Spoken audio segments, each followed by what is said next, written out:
Sexual violence is usually a weapon in war, especially in areas where there's not a lot of security.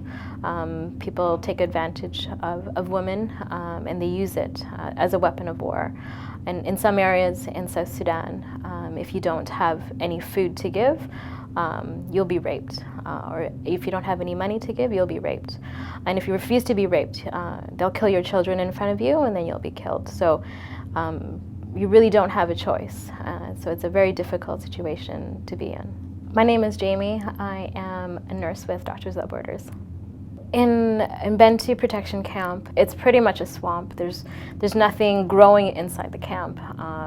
And the refugees or the people, the civilians that are getting protection, they're getting food rations, but they're not getting anything to cook their food. So a lot of the people have to leave the camp every day to collect firewood outside the camp. The men can't go because they're targets for the soldiers outside the camp.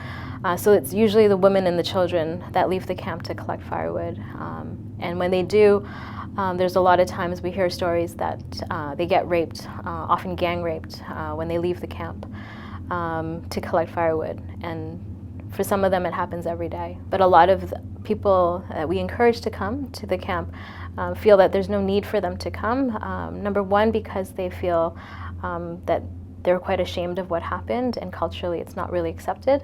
But also they feel that it's happening to them every day, and what's the need to get treatment if they're just going to get raped tomorrow? So it's a very difficult situation to have an answer to, but we do provide services, and we do listen to their stories, and we do write them down so that there's a record of what happens, that it's not just forgotten.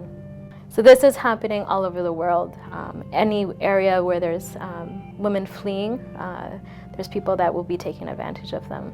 It's something that needs to be taken into account and to be brought up.